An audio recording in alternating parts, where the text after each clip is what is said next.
ចូលឆ្នាំចិនឲ្យបងប្អូនចំហាយចាប់ឆាយហ្នឹងក៏មកបដាបដាដែរបានធ្វើចាប់ឆាយតែបងប្អូនខ្ញុំចូលចិត្តបែបខាប់បងប្អូនឲ្យបន្លែហ្នឹងឲ្យរៀងងុំរៀង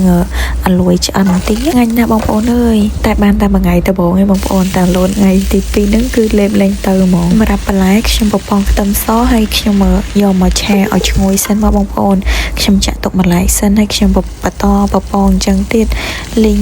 បកាយហឺហើយនឹងសាច់ចូលបងប្អូនសម្រាប់សាច់នេះខ្ញុំស្រោះទឹកក្តៅហើយម្សៅខ្ញុំបន្ថែមនឹងទឹកប្រេងខ្យងបន្តិចកូរសាច់ហ្នឹងឲ្យឡើងឈ្ងុយបន្តិចហើយខ្ញុំចាក់ចូលបន្លែដែលបានឆាហើយមិញហ្នឹងបងប្អូនបន្តឆាគ្រឿងម៉ានមុខនេះទៀតបងប្អូនមានស្បែកជ្រូកត្រចៀកក្តៅសិតក្រៀមខ្មៅបងប្អូនហើយខ្ញុំបន្ថែមប្រេងខ្យងបន្តិចដែរខ្ញុំ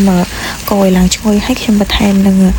ស្លឹកខាត់ណាបងប្អូនមើលចាក់បន្លែនឹងចូលជាមួយគ្រឿងដែលបានឆាហើយមុនហ្នឹងបងប្អូនបន្ថែមនឹងទឹកនេះទឹកខ្ញុំដាំឆ្អិនហើយម្សៅបងប្អូន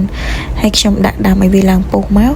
ខ្ញុំបន្ថែមនឹងពពុះសណ្តែកនេះគឺខ្ញុំទិញគេបបងហើយបងប្អូនថែមនឹងម្សៅស៊ុបបន្តិចបងប្អូនហើយប៊ីចេងទឹកត្រីហើយសម្រាប់ស្ករគឺខ្ញុំអត់ប្រើទេដោយសារខ្ញុំផ្អែមនឹងចេញពីបន្លែបងប្អូនហើយនឹងងុំល្អហើយខ្ញុំបន្ថែមនឹងខ្ទឹមបបងស្លឹកខ្ទឹមចូលជាការស្រេចបងប្អូន